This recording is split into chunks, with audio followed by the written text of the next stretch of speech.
हमारी बहन जो इस कार्यक्रम का बेहतरीन और कुशल संचालन कर रही हैं, संचालिका महोदय को भी मैं बहुत बहुत बधाई और धन्यवाद देती हूँ। और महिलाओं के इस कार्यक्रम में जब हमारे मीडिया बंधु लोग भी यहाँ पर उपस्थित हैं, आप लोगों का भी मैं इस कार्यक्रम में हार्दिक स्वागत, वंदन, अभिनंदन करती हूँ। हमारी बहुत सी चिर परिचित मैम लोग यहाँ पर बैठी हुई हैं और भी जिनको मैं ज़्यादा बधाई दूंगी। ये जो आयोजक है, शिक्षक संघ द्वारा यह जो आयोजन किया गया है सावन महोत्सव का, और जितनी टीचर्स लोग इसमें सम्मिलित हुई और सब लोगों ने एक शानदार कार्यक्रम रखा। जब यहाँ पर कार्यक्रम आरंभ हुआ, हमने देखा कि स्कूल की बच्चियों ने कार्यक्रम प्रस्तुत किया।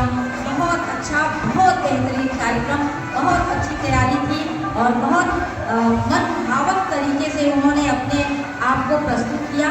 और जो बच्चियाँ वो तो अपनी प्रतिभा को अभी शुरुआत करती हैं, उनमें एक जोश होता है, उमंग होता है, तो बड़े शानदार ढंग से रखा।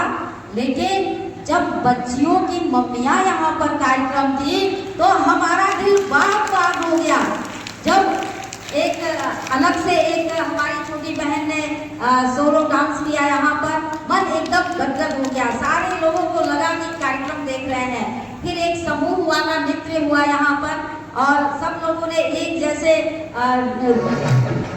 अपना वेशभूषा पहनकर और एक जैसे सब कुछ भाव भंगिमा से वो जो डांस किया आप लोगों ने, तो मन कर रहा था एक के बाद एक और आप लोग करती जाए और हम सारे दर्शक उसका आनंद लेते जाए। बहुत अच्छा कार्यक्रम था। और एक बहन हमारी यहाँ पर अपना गीत भी प्रस्तुत की। जब वो गाने लगी तो मुझे लगा कि ऐसे इनके होठ समय वहाँ से आवाज आ रही है, लेकिन जब देखा गया, अरे क्या बेहतरीन आपने गाया, बहुत बढ़िया। और इन कार्यक्रमों का जिसने चयन किया, जो यही आप लोग ही शिक्षक संघ द्वारा, सुप्रिया जी हैं, प्रीति जी हैं और तमाम लोग जिनका मैं नाम नहीं भी ले पा रही हूँ, आप लोगों ने जिस ढंग से इनका चयन किया, मैं आप सबको बधाई दूंगी कि बहुत ही अच्छे कार्यक्रम आप लोगों ने यहाँ पर रखा और दर्शकों को लगा। हम लोग भी अपने कार्यक्रम छोड़ के आए, माननीय मुख्यमंत्री जी का कल आगमन है, लेकिन सारी तैयारियों को छोड़कर हम लोग भी आए। तो जब आए तो लगा कि यहाँ आना तो बिल्कुल एकदम जरूरी था, नहीं आते तो क्या मिस कर गए होते हम लोग। और एक खुशनुमा माहौल में, एक होता है कि बहुत जगह हम लोग कार्यक्रम में जाते हैं तो एक डिसिप्लिन, एक अनुशासन, एक थोड़ा सा तनाव, लेकिन ये जो खुशनुमा माहौल, जो महिलाएं हैं यहाँ पे, सबके चेहरे, कोई ऐसा चेहरा नहीं है जो बिना यहाँ मुस्कुराहट के न हो। हर चेहरे पे मुस्कुराहट है। जो ये सावन में हरियाली होता है कि हर जगह खेतों में हरियाली दिखती है, उसी तरह आप सभी बहनों के चेहरे पे भी खुशहाली और मुस्कुराहट दिख रही है। और इस कार्यक्रम की सार्थकता इसी में है कि जिस उद्देश्य से हम कार्यक्रम कर रहे हैं वो उद्देश्य हमारा सार्थक हो। और बहनों, मैं आपसे यही कहूँगी, चूँकि यहाँ पे महिलाएं हैं तो कहा जाता है कि बिन घरनी घर भूत का डेरा, यानी कि जहाँ जिस घर में महिलाएं नहीं होती हैं वो घर वीरान होता है।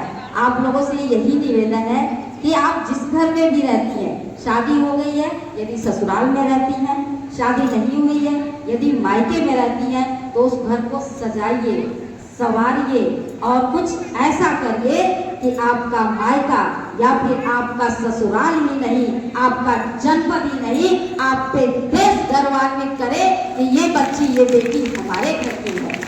मैं आपको एक छोटा सा उदाहरण बता रही हूँ, जो मैं आपके सामने ही खड़ी हूँ। और इस जिले में तो नारी सशक्तिकरण को बहुत दिनों से देखा जा रहा है। हम 3 यहाँ विधायक हुआ करते थे महिला, हमारी जो नगर की चेयरमैन है वो महिला, हमारे जो जिले की डीएम है वो महिला। तो गाजीपुर तो ऐसे भी महिला सशक्तिकरण के लिए जाना जाता है। तो आप सब बहनों से एक अनुरोध के भाव से मैं यही कहूँगी कि यदि आपने मुझे आज मुख्य अतिथि के रूप में यहाँ बुलाया है, तो मेरा जो आग्रह है कि आप जहाँ रहें अपनी छवि को बरकरार रखते हुए, अपने विद्यालय में जब आप शिक्षण कार्य कर रही हैं आप अपने घर में जब अपने बच्चों को संभाल रही हैं, माता पिता सास ससुर की सेवा कर रही हैं, तो ऐसे रहिए, ऐसे करिए कि मोहल्ले में, गांव में लोग आपका उदाहरण दें। और इस सावन महोत्सव में जितनी महिलाएं हैं जिनकी शादियां हो गई हैं, सबको सदा सुहागन रहने का मैं ईश्वर से प्रार्थना करती हूँ। और जिनका विवाह नहीं हुआ है, मैं ईश्वर से, भोले बाबा से ये प्रार्थना करती हूँ कि उन्हें मन चाहा वर मिले, उन्हें एक आदर्श पति मिले। और सावन में आप लोग हर दम इसी तरह कार्य करती रहें, इसी तरह प्रोग्राम करती रहें। और हमें लगता है कि जिस तरह से अभी तो ये कार्यक्रम की जो शुरुआत हुई है, अभी अच्छे अच्छे कार्यक्रम तो रखे गए होंगे और धमाल मचाने वाले कार्यक्रम होंगे। यहाँ पे हमारी ये बच्चियाँ अभी लाइन लगा के खड़ी है, अभी इनका कार्यक्रम होने वाला है। पूरा कार्यक्रम मैं देखना चाह रही थी, लेकिन काफी व्यस्तता है। और कल प्रीति जी ने जब फोन किया कि इस तरह का कार्यक्रम है, तो मैं अपने आप को रोक नहीं पाई। जब भी यहाँ पर कोई शहनाई पैलेस में या कहीं भी महिलाओं का कोई भी कार्यक्रम होता है, तो मैं विशेष रूप से जाती हूँ, क्योंकि एक महिला जो है दूसरी महिला के लिए प्रेरणा बन सकती है, उसका उत्साह बढ़ा सकती है। तो इस कारण मैं हर महिलाओं के कार्यक्रम में आती हूँ। यहाँ हमारे छात्र नेता मिश्री भाई जी हैं। इस कार्यक्रम में जब भी शहनाई पैलेस में कोई कार्यक्रम होता है, तो मिश्री भाई जी बढ़ चढ़कर बैठी हूँ और धन्यवाद देती हूँ। और ज़्यादा कुछ ना कहते हुए मैं जब स्टेज पे आ रही थी, तो हमारी एक बहन ने, जिसने नृत्य किया था, उसने कहा कि एक आपका स्वरचित हो जाए 2 लाइन का। मैं आपको बता दूं कि अभी जब पार्लियामेंट चल रहा था, सदन चल रहा था, तो मैंने गाजीपुर जनपद के लिए हवाई यात्रा की सेवा प्रारंभ हो और हमारे जनपद में जो शुगर मिल बंद हो गया है उसको खोला जाए, पुनः स्थापित किया जाए, ताकि लाखों हजारों हाथों को रोजगार मिल सके। तो जब गाजीपुर जनपद के लिए हमने सोचा कि गाजीपुर जनपद जब हर तरह से हमारा प्रदेश, देश आगे बढ़ रहा है, तो गाजीपुर जनपद में भी हवाई यात्रा प्रारंभ होनी चाहिए। और हमारी ये बहनें उसमें बैठ के अपने मनचाहे जगहों पे अपने सास ससुर या जिसके साथ भी घूमना चाहे, हवाई यात्रा से जाए, गाजीपुर से डायरेक्ट जाए। तो उसके लिए हमने मांग रखा, नंदगंज चीनी मिल के खुलवाने के लिए हमने मांग रखा। और मांग रखते हुए हमने 2 स्वरचित पंक्तियां सुनाई थी। और अभी आप लोगों ने देखा स्वतंत्रता दिवस, हम लोग 78वां स्वतंत्रता दिवस मनाए हैं कल ही। और इस देश में जहाँ की मिट्टी में हम लोग रह रहे हैं, हर एक भारतवासी को उस मिट्टी से प्रेम होना चाहिए। जब भारत की जयकार होती है, तो अपने आप अपना रोम रोम बिल्कुल खड़ा हो जाता है देशभक्ति की भावना से। और जब कोई भारत का अपमान करता है, तो आंखें क्रोध से लाल हो जाती हैं। ऐसे में सबको सम्मान करना चाहिए। लेकिन कुछ नागरिक, वो भी माननीय लोग जो पार्लियामेंट के सदस्य हैं, जब वो दूसरे देश का जयकार लगाते हैं, फिलिस्तीन की जय बोलते हैं, ओवैसी जैसे लोग, तो केवल मेरा नहीं, हर भारतीय का खून खौलता है। इसी पे हमने 2 पंक्तियां लिखी थी।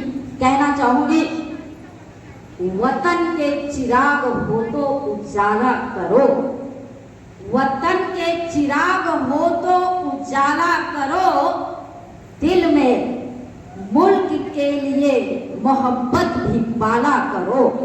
वतन के चिराग हो तो उजाला करो, दिल में मुल्क के लिए मोहब्बत भी पाला करो।